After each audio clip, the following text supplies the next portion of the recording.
Good day and welcome to today's Undaunted, bringing to the news on church stories. I am Oni Opala. Let's begin.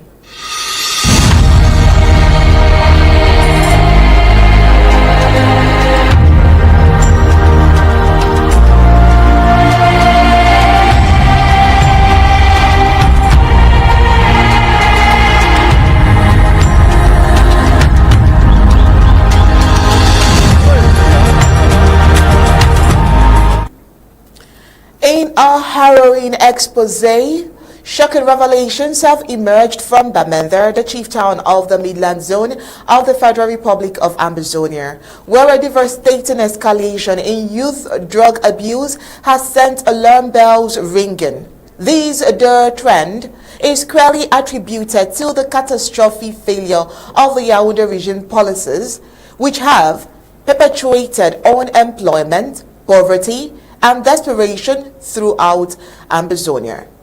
As the regime's impetuosity continues to exacerbate the crisis and the war, the people of Bamenda cries out for help, begging the question, how much longer can these beleaguered town endure the suffering grip of desperation?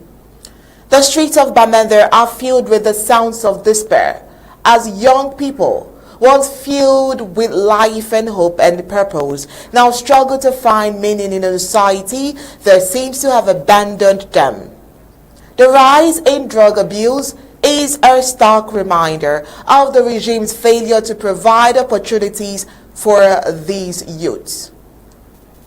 Some of the locals have cried out, screaming, crying, saying, "I have lost count of the number of friends I have lost due to drugs."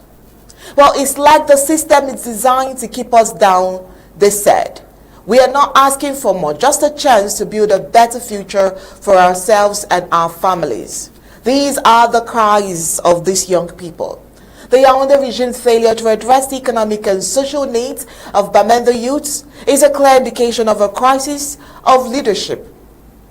The regime's priorities seems to be focused only on maintaining power and control rather than serving the needs of its people. The regime is out of touch with the reality on the ground. And this is what the people are saying. They say that they are more interested in lining their own pockets than in creating opportunities for the young people in Bamenda. And it's of course a shameful state of affairs. What we know is that the war in Bamenda is a wake-up call for the international community to take notice of the plight of Ambazonian youths.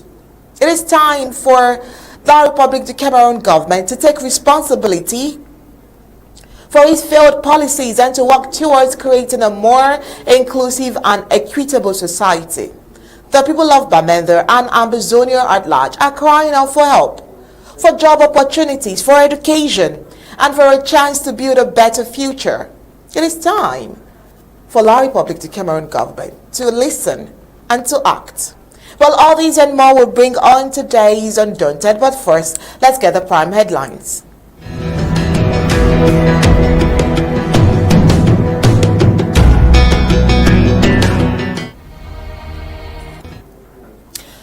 For the prime headlines, we have Colonial regime's administration security forces implicated in Bamenda drug abuse. Also today, the Colonial Divisional Officer for Santos suspends all activities of the Mbu Divisional and Cultural Association. 6 has been killed in a deadly accident on Mutengene Hill. We'll take a look at the Catholic bishops' warning of potential electoral chaos in the Cameroon's 2025 presidential polls. On the African scene, Sahel Alliance imposes new tariff on non-member imports amid regional shifts. Also today, Trump warns Ukraine's Zelensky that there are signs that rare earth deal or face bigger problems with the U.S. Now let's get the news in full briefings.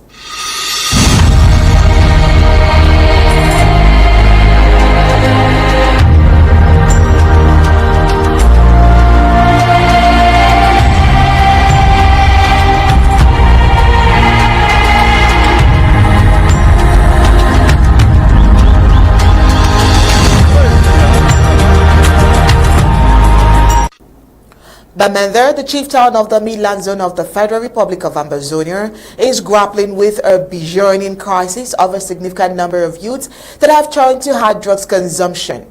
This alarming trend is largely attributed to the failed policies of the La Republic to Cameroon government and its inability to create job opportunities in Ambazonia. For years, the Bamenda has been plagued by high levels of unemployment, poverty, and desperation. The regime's failure to establish job-providing institutions and its decision to shut down existing ones have left many young people feeling hopeless and disenfranchised. As a result, some youths have turned to hard drugs as a means of escape or coping mechanism. The consumption of these substances have devastating consequences, which includes physical and mental health problems. Not just that, social issues as well as deaths can even occur. But shockingly, the twist of this report is that some colonial administrators within the La Republic to Cameroon regime, the colonial law enforcement officials, and other individuals in positions of authorities are equally culpable in encouraging the youth to consume these drugs. It has been reported that some of these officials are themselves consumers of hard drugs, which of course is perpetuating a culture of substance abuse and undermining efforts to address the crisis. The situation is further exacerbated by the colonial regime's lack of investment in education, healthcare, and other vital sectors in Bamenda. This has created an environment where young people feel abandoned and neglected, leading them to seek solace in destructive behaviors. The people of Bamenda are calling for immediate action to address the root causes of this war, which leads to drug abuse. They demand the establishment of job-creating initiatives, the reopening of closed institutions, and the increased investments in education and healthcare. Furthermore, they are calling for accountability among regime's administrators, responsibility in character, colonial law enforcement officials, and other individuals in position of authorities, those who are, in this case, helping to perpetuate the culture of substance abuse. For all we know, we believe that the regime must take responsibility for all its failures. Moving on tonight's report, the Colonial Divisional Officer for Center has suspended all activities of the Mbu Development Cultural Association. Well, the Development and Cultural Association of Mbu Village have been threatening severe sanctions against defaulters. This move is widely regarded as another form of marginalization, infringing upon the rights and freedoms of the people of Mbu community. Mbu village makes up one of the villages in Santa local government area in the Mazam County of the Federal Republic of Ambazonia. The suspension of the activities of the Mbukta is seen as a blatant attempt to suppress the cultural identity and heritage of the Mbu people. Cultural activities are an integral part of the community's traditions and customs, providing a platform for social cohesion, cultural exchange, and community building. The threats of social cultural issues has dealt with many community members feeling coerced into abandoning their development-oriented visions. This move is not only a violation of the community's development and cultural rights, but also a form of psychological oppression. The Mbu community is calling for immediate reversal of the suspension order, demanding that their cultural rights and freedoms must be respected. For all we know, the world is celebrating diversity and cultural heritage, and so the suspension of the Mbukar is a stark reminder of the ongoing struggles of the marginalized communities of Ambazonia to assert their rights and preserve their cultural identities. The international community must stand in solidarity with the Mbu people and condemn this blatant attempt to erase their cultural heritage by the colonial regime. Well, we move on, we talk on the bad roads. And so this time around in Mutengene, Ambazonia, a devastating motor accident has occurred on the hill surrounding the Mutengene Police College fence, and it has claimed the lives of 6 people, including a driver, 2 adults and 3 children. The tragic incident, which occurred yesterday, has sent shockwaves through the community, which has shown the dire consequences of Ambazonia's neglected road infrastructure. Eyewitnesses describe the scene as horrific, with the vehicles involved in the incident severely damaged. Emergency services were quickly called to the scene, but unfortunately, all 6 occupants succumbed to their injuries. The Mutengene Hill, notorious for its deep incline and poor road conditions, has been the site of numerous accidents in recent years. Local residents have long been advocating for improvements to the road, but their pleas have fallen on deaf ears. This is a tragedy that could have been avoided, that we know, but then the local residents are also saying so. They are wishing that the authorities would do the needful. And they are also saying that they have been warning the authorities about the state of the road for years, but nothing has been done. For the fact that lives are lost, can we ask if this is the right time for them to eventually come to the rescue of the people? The authorities have promised to investigate the cause of this incident and take actions to improve road safety in Ambazonia. But however, for the families of the victims, we all know it is already too late, far too late. But then we'll of course stay tuned for further updates on discovering and developing the rest of this report. But for now, that is all we have. Moving on, as the elections draws closer, Catholic bishops warn of potential electoral chaos in the Cameroon for 2025 presidential poll. Cameroon's Catholic bishops are surrounding the alarm and sounding the alarm as the country gears up for its 2025 presidential election, cautioning against potential electoral irregularities and advocating for reforms to guarantee a free and fair vote. This move comes as President Paul Biya, who has been in power since 1982, seeks re-election at the age of 92. The bishops, their concerns are not unfounded given Cameroon's history of contentious elections. The 2018 presidential election, which saw Biya win another 7-year term, was marred by allegations of fraud and opposition parties boycotting the polls. To address these concerns, the Catholic bishops are pushing for electoral reforms, including the creation of an independent electoral commission and implementation of a more transparent voting process. They are also emphasizing the need for a peaceful and inclusive election, urging all stakeholders to work together to ensure the integrity of the electoral process. Meanwhile, Biya's candidacy has sparked debate about the country's future leadership, with 10 other candidates already in the running. The election is shaping up to be a competitive one. The opposition coalition, led by Maurice Kamto, is vying for a chance to break the ruling party's decades-long hold on power. But as the election approaches, all eyes will be on Cameroon to see if the country can navigate its complex political landscape and hold a peaceful, free and fair election. Is that even possible? But at the end of the day, the people do not even have hopes in the government, in the bishops, or in the elections.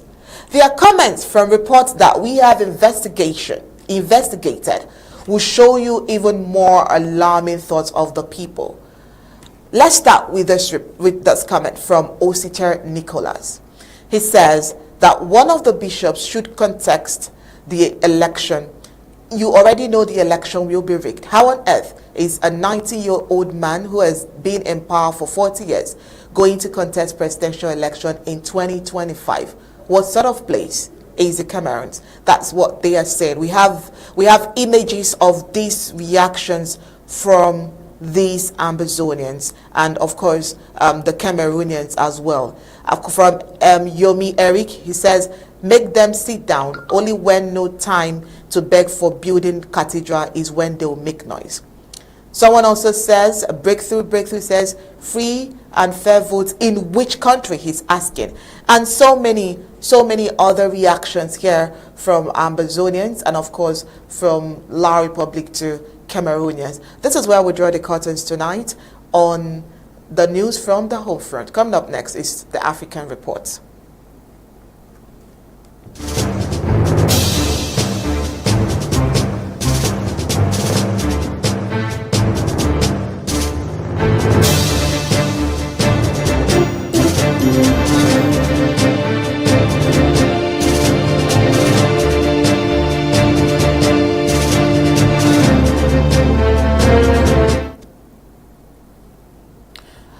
All right, let's start with the Sahel Alliance. Mali, Niger, and Burkina Faso have introduced a 0.5 tariffs on goods imported from countries outside the alliance of Sahel states, marking a significant economic shift in the region's trade policies.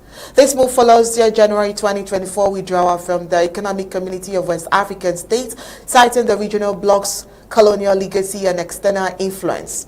Despite their departure, the three nations will continue to access economics and ECOWAS privileges such as free movement of people and goods until separation terms are finalized through ongoing negotiations. Let's check out the new tariffs and economic strategy. So the newly introduced level applies to imports from non-member states and nations without a customs agreement with the AES. Well, according to a document signed by Mali's military leader and the AES president, General Simi Goïter, revenue generated from this tariff will be used to finance key AES initiatives, including economic development projects, public infrastructure, and social support programs. Crucially, certain categories of imports such as goods in transit, humanitarian aid to nations, and non-refundable subsidies will remain exempt from the new duty. Meanwhile, Mali's Minister of Economy and Finance, Aluseni Sanu, has reassured the public that the tariff will not increase consumers' costs, speaking in a televised address. He explained that it functions as a redistribution of existing ECOWAS community taxes rather than an additional charge of import. For Malian consumers, this tariff is merely a transfer and will not impact imports nor the price of imported goods, Sanu stated, emphasizing that the measure is aligned with the AES economic sovereignty objectives. A continued push for regional autonomy, the military-led governments of Mali, Niger, and Burkina Faso, each of which came to power through coup between 2020 and 2023, have reiterated their commitment to policies that prioritize national and regional independence. The introduction of this tariff underscores their broader strategy to strengthen economic self-sufficiency and reduce reliance on external institutions. As negotiations with ECOWAS continues, the long-term economies and political impact of the AES policy decisions will shape the region's trajectory, influencing trade relationships within Africa and beyond. Let's get the news across the globe.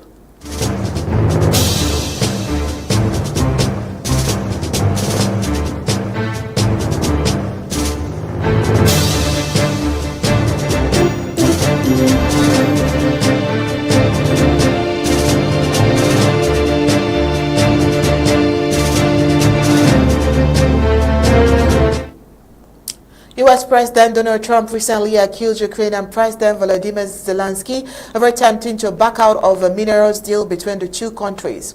The deal, which was expected to be finalized as early as this week, involves rare earth minerals. Trump warned Zelensky that he would face big problems if he didn't sign the agreement. However, Ukraine has pushed back, stating that the conditions of the deal have changed, and it has changed significantly in recent days.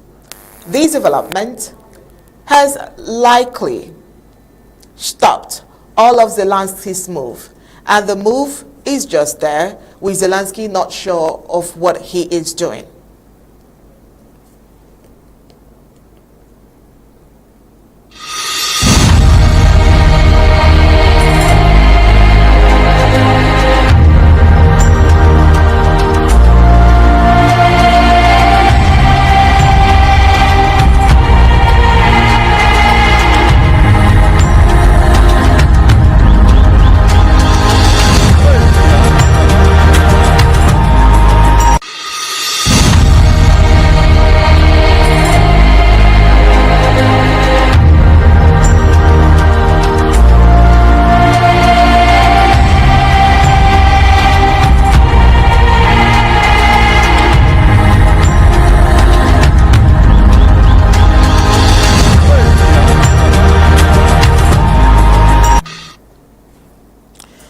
sorry for that short break. But it's worth noting that this is not the first time Trump has been involved in a trade dispute. His administration has been known for its tough stance on trade and has imposed tariffs on several countries including China and Europe. This move has sparked concerns among traders and investors who fear that the global fixed market may be less liquid than it actually appears. Meanwhile, Germany's armed forces, the Budweiser, are set to make history with the first permanent and foreign deployment since World War II. Approximately 5,000 troops will be stationed along NATO's eastern flank in Lithuania, with the unit expected to be fully operational by 2027. The significant moves marks a major shift in Germany's defense policy, demonstrating the country's commitment to NATO and regional security. The deployment is part of NATO's efforts to strengthen its eastern flank in response to Russia's invasion of Ukraine. The deployment is seen as a significant upgrading of the currently 1,600 strong NATO EFP deployment in Lithuania. The Lithuania Brigade will be a heavy combat brigade comprising 3 combat units: the 122nd Battalion, the 203 Battalion, and the Multinational Battalion. The historic deployment underscores Germany's commitment to solidarity with its NATO allies and the defense of alliance territory. As Defense Minister Boris Pistorius emphasized, assuming leadership responsible within the alliance and NATO eastern flank is crucial. What then will happen? Well, while we're still waiting for answers to that, is at this point we'll draw the curtain on today's Undaunted. Remember, there is a special presidential briefing later this afternoon, and we urge all Ambazonians to join in that conversation. Until then, ensure you have a wonderful day.